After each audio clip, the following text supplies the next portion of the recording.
Hello दोस्तों, wifi एडुआ study पर आपका बहुत बहुत स्वागत है। आज हम आपका पॉलिटी का महानिवादी अटॉर्नी जनरल के बारे में विश्लेषण करेंगे।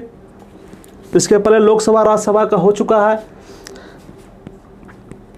हम पूरी तरह से इसकी व्याख्या किया जाएगा। किसकी महानिवादी, जिसको अटॉर्नी जनरल, इसका एक ट्रिक भी बताए थे हम आपको। महानिवादी के अटॉर्नी जनरल, अटॉर्नी जनरल को आप ए ले लीजिए और जी का जी ले लीजिए, तो इसको ऐसे हटाइएगा तो 7 हो जाएगा, ऐसे हटाइएगा तो 6 हो जाएगा।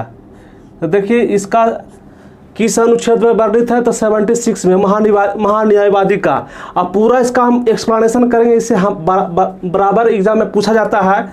और देखिए इसका कैसा है, इसका अनुच्छेद 76 में वर्णित है। ये प्रथम विधि अधिकारी है, ये प्रथम विधि अधिकारी है। महान्यायवादी अटॉर्नी जनरल ये भारत का प्रथम विधि अधिकारी होते हैं। ये सरकार का कानूनी सलाहकार भी होते हैं। कौन? महान्यायवादी। देखिए न्याय कहाँ मिलेगा? कानून के समक्ष जाने पर ही आपको न्याय मिलेगा। तो भारत सरकार का कानूनी सलाहकार कौन होते हैं? तो महान्यायवादी।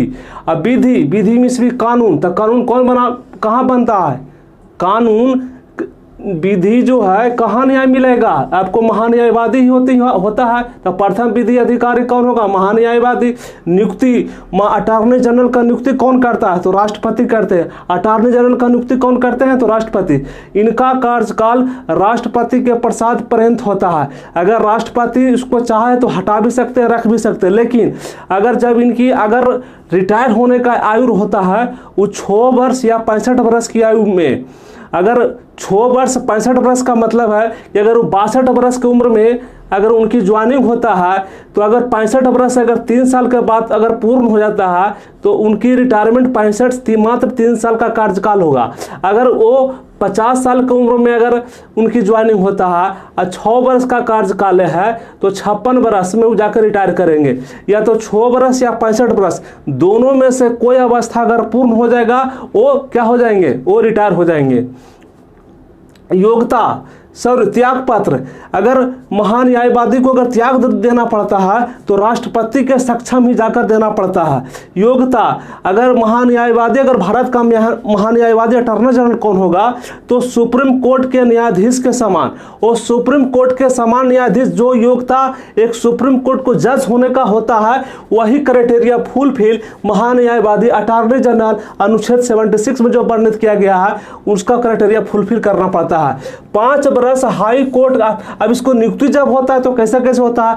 5 वर्ष हाई कोर्ट के जज या 10 वर्ष कोई हाई कोर्ट में वकील के रूप में, अगर वो कोई हाई कोर्ट में 5 साल तक जज रह चुके हैं या कोई हाई कोर्ट में 10 वर्ष वकील के रूप में कार्यरत कर चुके हैं, तब वह महान्यायवादी अटॉर्नी जनरल का योग्यता रखते हैं। वह संसद का सदस्य नहीं होता। महान्यायवादी अटॉर्नी जनरल संसद का कोई सदस्य नहीं होता है, लेकिन यह लोकसभा राज्यसभा में भाग ले सकता है। ये अगर कोई किसी तरह का अगर व्याख्या देना हो तो लोकसभा राज्यसभा में जाकर ये क्या कर सकता है? भाग ले सकता है, परंतु वोट देने का अधिकार नहीं है। अगर कोई भी कानून विधेयक जब पास होता है लोकसभा या राज्यसभा में, उस समय अगर वोटिंग होता है तो उस समय वोट देने का अधिकार नहीं है। लेकिन कानून के समक्ष जिस समय कानून बनता है लोकसभा में, जो कोई विधेयक पास होता है, उस समय वो भाग ले सकता है। सरकार की ओर से किसी न्यायालय में भाग ले सकता है। सरकार की ओर से अगर आप सरकार के तरफ से विपक्ष में पटिशन दिए हैं तो सरकार की तरफ से सरकार के फेवरेट में वो क्या करेगा? भाग लेगा और जवाब देगा, अपने सरकार के बारे में बताएगा कि ये कानून कैसा है, अच्छा है या बुरा है, और इसका एक्ट किस तरह से लागू किया गया है। सोलिसिटरी भी विधि अधिकारी होता है, सॉलिसिटरी भी विधि अधिकारी होता है। ये अटॉर्नी जनरल के सहयोगी के रूप में कार्य करता है। सॉलिसिटर जनरल भी जो होता है ये विधि अधिकारी होता है, लेकिन ये अटॉर्नी जनरल के सहयोगी के रूप में कार्य करता है। सॉलिसिटर जनरल और अटॉर्नी जनरल दोनों भी विधि अधिकारी है, लेकिन ये सहयोगी के रूप में कौन काम करता है? Attorney general. अटॉर्नी जनरल का पद सॉलिसिटर जनरल से ऊपर होता है। अब महान्यायवादी से जितना भी महत्वपूर्ण तथ्य है सबको इंक्लूड कर दिया गया है। अब इतना से आप मटेरियल को 1 से 2 बार देख लीजिएगा, बहुत ज़बरदस्त मटेरियल है। हम नेक्स्ट वीडियो में फिर आपसे मिलेंगे। धन्यवाद।